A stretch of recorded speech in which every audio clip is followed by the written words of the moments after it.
You listening to me, Neo? Or were you looking at the woman in the red dress? I was. Look again. When people heard that Michael Tellinger was coming back on the show, a lot of people were bringing up the flat Earth. Yes.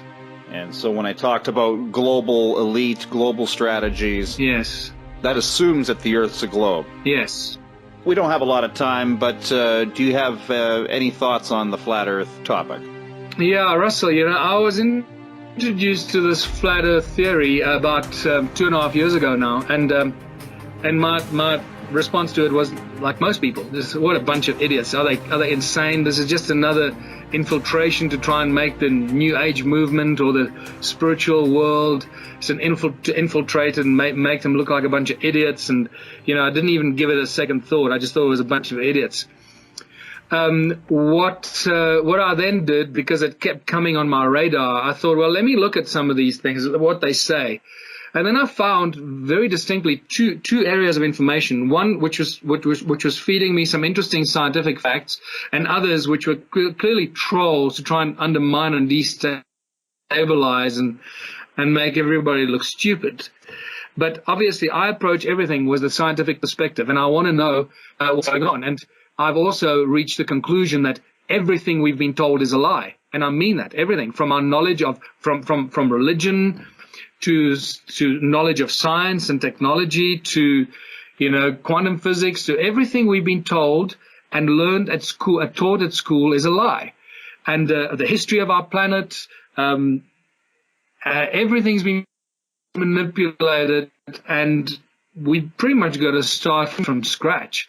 And so I approached the flat Earth from that perspective. Well, what if there's some semblance of truth in this? What if the ancient cultures that speak about a flat Earth, and what about all these ancient images that we get shown about the flat Earth, have more to it than meets the eye? So I started looking at it, and to my surprise, I started finding some very serious problems with the ball Earth theory, and a lot of interesting arguments that suggest that we need to investigate this a lot deeper. And for example, I found with the whole curvature thing, the global curvature thing has two elements to it. The one is that from your position of view, if you're standing on a giant ball, you're not going to see curvature anyway. There's going to be a line around you, all the way around you, that from your perspective is as far as you can see. So anyone that suggests that you're going to see a curvature of the Earth from your perspective, they haven't thought it through, and they haven't given it any scientific evaluation.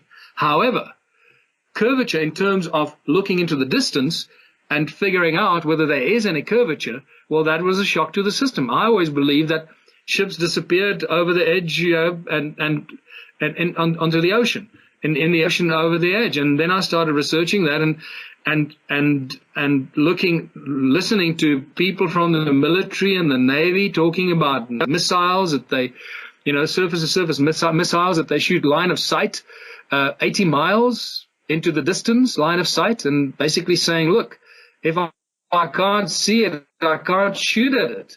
And I'm shooting at something 80 miles away, so clearly there can't be any curvature. So that started, made me pay attention to this. And at the time, I also started looking at the globe Earth model as in the magnetic terms, and the whole thing of gravity. The fact that gravity has never been explained, it remains the most mysterious aspect of science and physics today. Nobody can explain what gravity is. It's this invisible magical force that sucks everything to a ball. They can't really explain it. They observe what they call gravity, but they can't really explain it.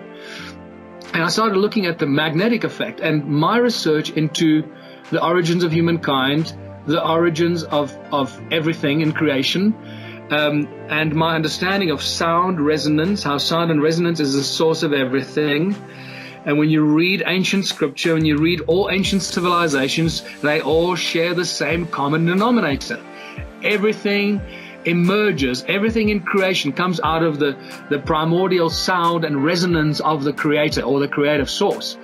So it is the sound and resonance that give rise to magnetic fields, and moving magnetic fields give rise to electricity and electromagnetic fields. And I started looking at that linear scientific understanding of our nature of reality and the electromagnetic universe that is actually the magnetoelectric universe, and getting a deeper understanding of that, and then realizing that the magnetic model of our Earth does not stand to scrutiny of magnetic field studies.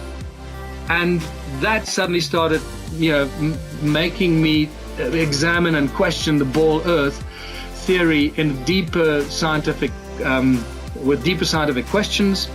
And then you look further at the Michelson-Morley experiment that was very clearly hidden and from sight, because it clearly shows that the Earth does not move through space, which is something I never knew. I did not know that. I always believed that the Earth moved around the sun and everything was spinning and moving and traveling through space at millions of miles an hour. I always accepted what I was told by my teachers.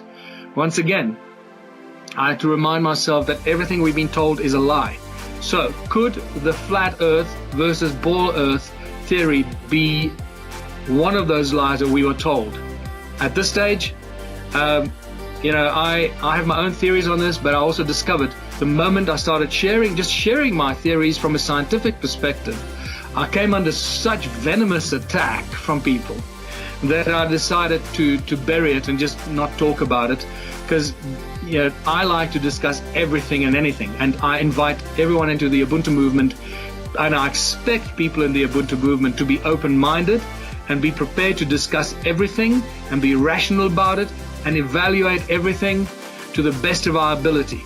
But I came under such venomous attack from people everywhere that I realized that this is maybe not the right time to start talking about the flat Earth, because as scientific as I want to be about it, some people are just not ready to discuss it. And I realized that it has become the holiest cow, even holier than the money issue.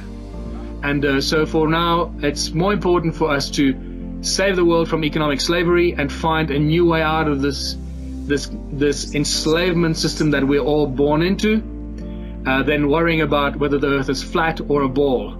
As soon as we freed ourselves from the enslavement situation that we are in, all that stuff will come out of the woodwork in any case.